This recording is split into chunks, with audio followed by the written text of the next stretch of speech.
warahmatullahi wabarakatuh. Bertemu lagi dengan Bu Fitri dalam channel Belajar Online, Solusi Belajar di Era Digital. Anak-anak, bagaimana kabarnya hari ini? Semoga selalu sehat dan tetap di rumah ya. Baik, hari ini kita masih dalam pembelajaran puisi rakyat.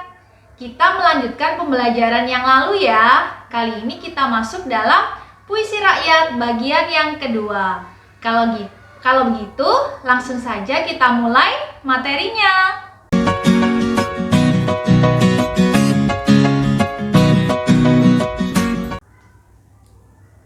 Kita belajar puisi rakyat bagian kedua.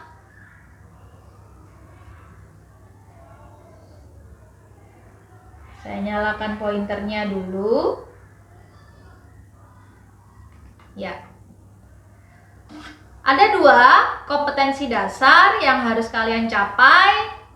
Kali ini 3.14 menelaah struktur dan kebahasaan puisi rakyat, yaitu pantun, syair, dan bentuk puisi rakyat daerah setempat yang dibaca dan didengar. Kemudian yang kedua, KD 4.14 menyajikan puisi rakyat berupa pantun, syair, dan bentuk puisi rakyat setempat yang dibaca dan didengar. Ada dua tujuan pembelajaran juga yang harus kalian capai. Pertama, peserta didik mampu menelaah struktur dan kebahasaan puisi rakyat, yaitu pantun, syair, dan bentuk puisi rakyat setempat yang dibaca dan didengar. Kemudian yang kedua, peserta didik mampu menyajikan puisi rakyat berupa pantun, syair, dan bentuk puisi rakyat setempat yang dibaca dan didengar. Kita masuk dalam materinya. Kita harus mencapai tujuan yang pertama, yaitu menelaah struktur dan kebahasaan puisi rakyat. Kali ini kita belajar puisi rakyatnya hanya dua ya, seperti pada video sebelumnya, yaitu pantun dan syair. Struktur dan kebahasaan pantun. Perhatikan pantun berikut. Baris pertama dan kedua sebenarnya Bu Fitri sudah mengulang di video sebelumnya ya. Jadi pada pantun baris pertama dan kedua dinamakan sampiran, dan baris ketiga dan keempat dinamakan isi. Kalau Bu Fitri punya pantun seperti ini, kalau keladi sudah ditanam, tak perlu lagi meminta balas. Jadi ini adalah rima atau bunyi akhir AB. Kemudian yang isi, kalau budi sudah ditanam, tak perlu lagi meminta balas. Sama, ini AB. Jadi pantun itu bersajak AB-AB. Kemudian baris pertama dan kedua terdiri atas 10 suku kata. Ciri-ciri dari pantun terdiri atas 8 sampai 12 atau 13 suku kata ya. Ketika kita hitung kalau keladi sudah ditanam, itu sudah mencapai 10 suku kata. Begitu pula dengan baris yang kedua, tak perlu lagi meminta talas, itu juga sudah masuk 10 suku kata. Kemudian isi, baris ketiga dan keempat, kalau budi sudah ditanam, tak perlu lagi meminta balas. Kita lihat suku katanya. Boleh kalian sambil menghitung suku katanya ya. Baris ketiga dan keempat terdiri atas 9 suku kata. Jadi coba Bu Fitri coba sampiran yang baris pertama ya. Kalau keladi sudah ditanam. Ya, betul anak-anak, 10 suku kata. Kemudian Bu Fitri coba baris ketiga, kalau budi sudah ditanam. Ya, betul, 9 suku kata. Kalian boleh mencoba di rumah ya dengan pause slide yang ini.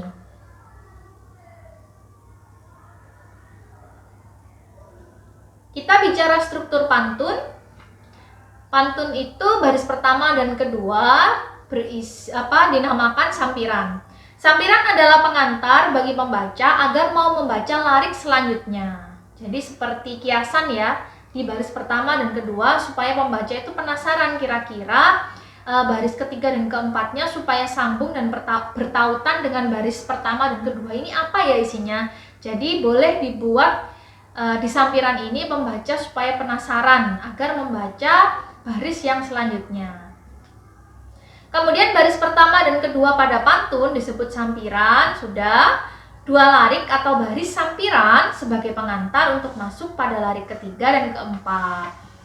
Kemudian isi pantun itu yaitu baris ketiga dan keempat berupa pikiran, perasaan, nasihat, kebenaran, pertanyaan, dan juga boleh teka-teki ya. Jadi bergantung macam dari pantun itu. Itu sudah ada di video Bu Fitri sebelumnya. Kemudian baris ketiga dan keempat disebut isi, ada maksud dan makna di dalam baris ketiga dan keempat ini. Kemudian isi pantun juga mengandung pesan yang disampaikan pemantun kepada orang lain. Jadi kalau kamu ingin atau kalian ingin mengetahui maksud dari pantun, biasanya kalau jalan pintasnya kalian bisa membaca baris ketiga dan keempat dari pantun tersebut. Kebahasaan pantun. Jenis kalimat yang digunakan pada pantun yaitu larik pertama dan kedua adalah kalimat berita. Kalimat berita itu adalah kalimat yang berisi informasi atau menginformasikan. Kemudian larik atau baris ketiga dan keempat adalah kalimat saran dengan pola hubungan syarat. Biasanya ada kata hubung kalau atau jika. Merupakan kalimat majemuk. Biasanya seringnya pantun itu seperti itu anak-anak. Kemudian larik keempat, dia biasanya isinya hasil dari baris ketiga. Jadi maksud dan maknanya itu justru ada di baris ketiga, kemudian keempat yang paling banyak, yang paling tahu hasilnya. Pantun, ini tambahan informasi untuk struktur dan kebahasaan pantun. Pantun merupakan puisi rakyat Indonesia, asli Indonesia ya. Kemudian setiap bait pantun terdiri atas 4 baris atau larik. Baris pertama dan kedua merupakan sampiran, sedangkan baris ketiga dan keempat merupakan isi. Isi atau pesan pantun disampaikan hanya dalam satu bait. Satu bait terdiri atas 4 baris. Ini berarti satu bait dia hanya berisi satu pesan. Dia menyampaikan suatu pesan dalam satu bait itu. Pasti ada satu, nggak mungkin 2, 3, dan seterusnya. Kemudian pesan yang disampaikan dia dapat berisi perintah, larangan, atau ajakan. Tentunya perintahnya, larangannya, atau ajakannya itu pasti berupa nasihat yang baik untuk kita, untuk kehidupan kita sehari-hari. Kemudian ada pula isi yang berupa pertanyaan yang digunakan dalam pantun. Biasanya dalam pantun teka-teki karena ada jawabannya. Satu-satunya pantun yang ada pertanyaan dan jawabannya itu adalah pantun jenis teka-teki. Ciri khas pantun lainnya terletak pada pola rima dan bunyi akhir pada setiap larik atau sajak ya. Rima itu sajak, boleh dinamakan sajak.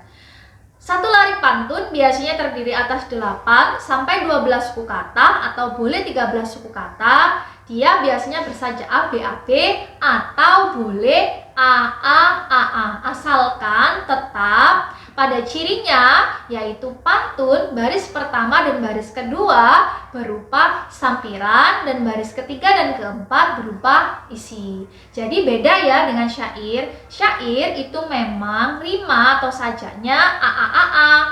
Tapi dia dari baris pertama sampai keempat dia berupa isi semua. Tapi kalau pantun meskipun dia sajaknya A, A, A, A, tapi baris pertama dan kedua berupa sampiran, sebuah kiasan, sebuah pengantar untuk menuju ke baris ketiga dan keempat yaitu isi. Paham ya anak-anak?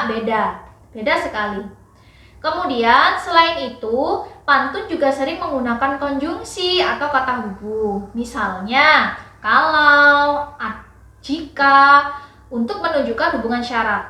Jadi biasanya ada di baris ketiga dan keempat atau bisa juga baris pertama dan kedua. Biasanya ada konjungsi ini.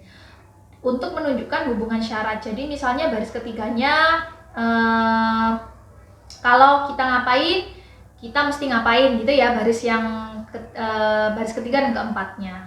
Jadi di situ ada hubungan syarat boleh, sebab akibat boleh. Kalau sebab akibat ini pakai konjungsi karena untuk menunjukkan hubungan sebab akibat. Intinya pantun itu nanti meskipun dia ada menunjukkan hubungan syarat atau hubungan sebab akibat, dia pasti berisi nasihat untuk kita. Nasihat baik ya tentunya. Kita masuk pada struktur dan kebahasaan syair. Perhatikan syair berikut. Wahai Ananda, dengarkan amanah. Bekerja keras janganlah lengah, supaya hidupmu berkah, dunia akhirat mendapat faedah. Ini jelas rima atau sajaknya adalah a. Kita lihat baris pertama dan keempat. Baris pertama hingga baris keempat itu berisi ini ya, berupa isi. Kemudian satu bait dengan bunyi akhir belakangnya ya. Ini sudah Bu Fitri garis bawah. Atau kalau mau dijabarkan menjadi lebih detail ya, menjadi nah, ngah, kah, dan dah. Nah, ini yang dimaksud dengan rima a. Jadi baris pertama hingga keempat bunyinya sama. Ini ada tambahan. Baris pertama terdiri atas 11 suku kata, baris kedua terdiri atas 10 suku kata, baris ketiga terdiri atas 11 suku kata, dan baris keempat terdiri atas 12 suku kata. Kalian boleh mencobanya ya. Pause dulu slide yang ini.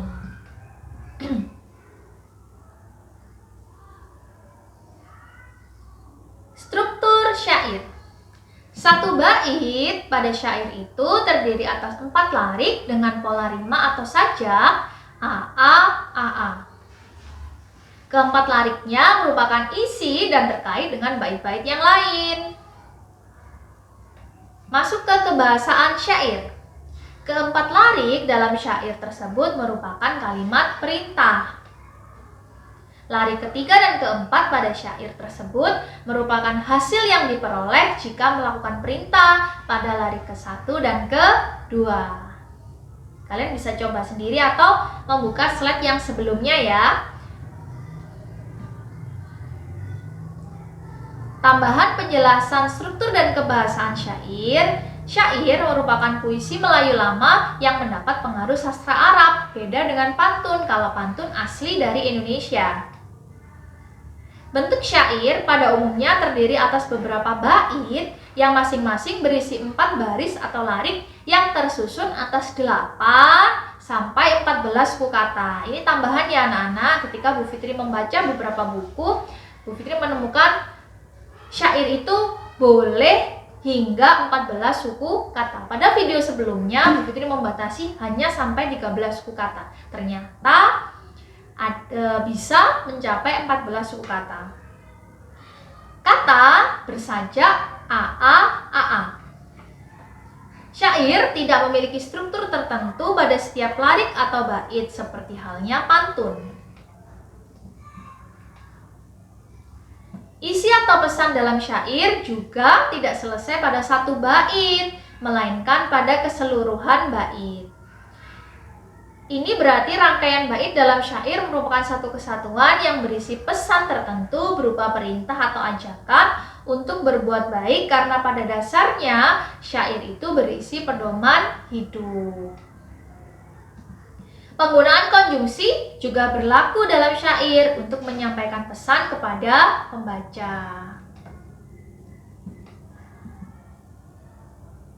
Masuk pada tujuan pembelajaran yang kedua, kalian harus mampu menyajikan atau menulis puisi rakyat.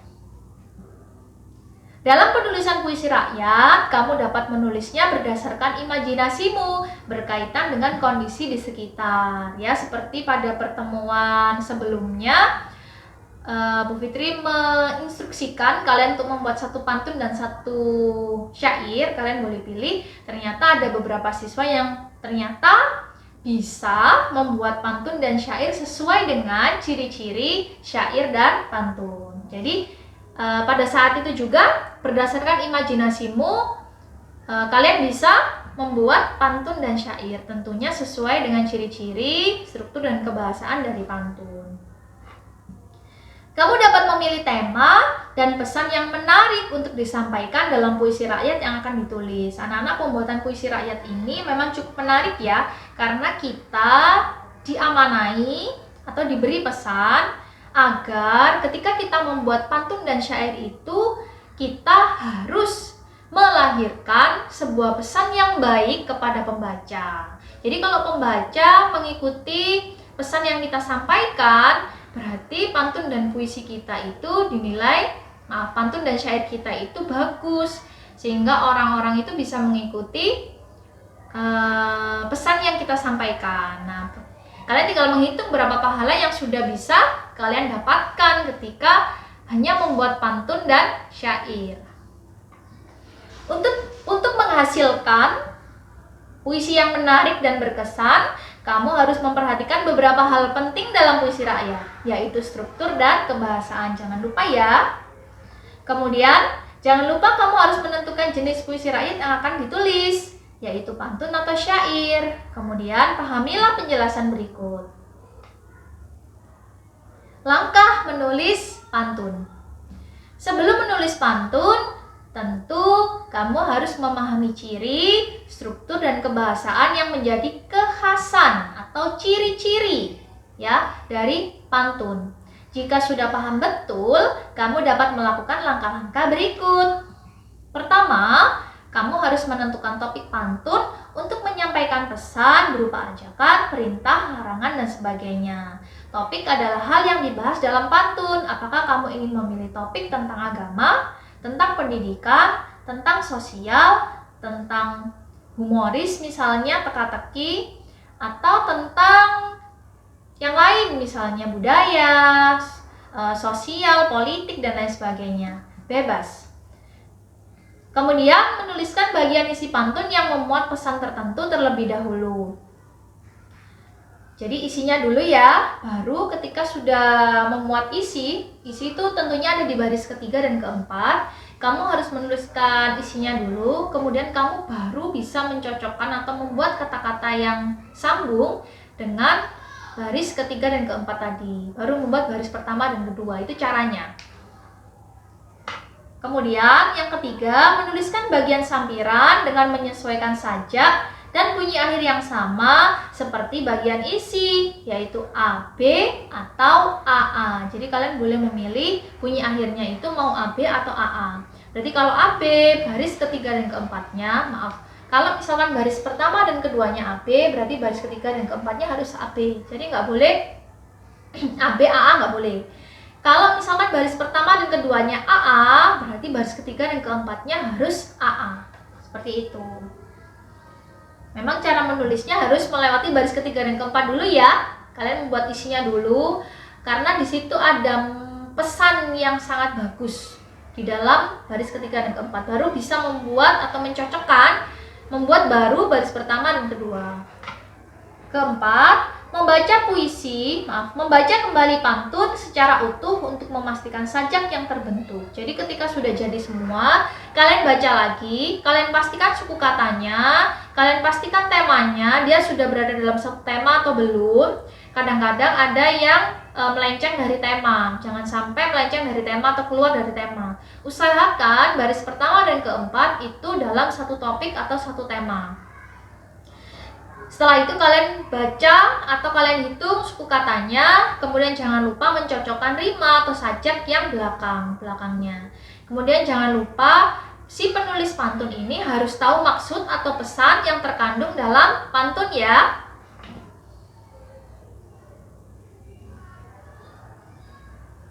Langkah menulis syair. Seperti halnya menulis pantun, kamu bisa memahami ciri, struktur, dan kebahasaan syair sebelum menulisnya. Selanjutnya, kamu dapat melakukan langkah-langkah berikut. Pertama, seperti halnya pantun, kamu harus menentukan topik syair untuk menyampaikan pesan dalam serangkaian bait. Tentukan dulu kamu mau topik yang menyampaikan pesan apa. Sama ya, boleh agama, boleh pendidikan, sosial, budaya, politik, dan lain sebagainya. Kemudian yang kedua, menentukan pilihan kata sesuai topik untuk disusun dalam bentuk bait syair. Jangan lupa kata-katanya tidak sembarangan, kalian harus memilih sesuai dengan tema, sesuai dengan suku kata, dan sesuai dengan rima atau bunyi akhir. Jadi kalian harus kaya akan kata ya, kosakata dalam bahasa Indonesia ketika membuat pantun dan syair, ketika membuat apapun sih dalam sastra. Kemudian yang ketiga, menggunakan gaya bahasa yang menarik dengan memperhatikan sajak dan perulangan kata. Anak-anak, menariknya dari puisi rakyat, terutama pantun dan syair, itu dari rima atau sajak atau perulangan bagian akhir. Jadi kalian harus benar-benar menguasai kosakata yang banyak untuk dapat membuat pantun dan syair yang sesuai dengan kaidah kebahasaan, struktur dan kebahasaan dari pantun dan syair. Kemudian yang keempat, memastikan amanat ya atau pesan yang tersampaikan dengan baik dalam rangkaian bait dengan membaca syair secara utuh. Sama seperti pantun, ketika sudah membuat puisi rakyat tersebut, kalian harus membaca ulang, kemudian memastikan topik atau temanya sudah sesuai, menghitung suku kata, kemudian juga memperhatikan bunyi akhir, rima atau sajak di belakangnya atau perulangan bunyinya. Kalau masih ada yang salah dan kurang pas, kalian boleh mengganti kata-kata yang lebih tepat dari sebelumnya. Terima kasih anak-anak sudah mendengarkan penjelasan materi tentang puisi rakyat yang kedua dari Bu Fitri. Selamat belajar.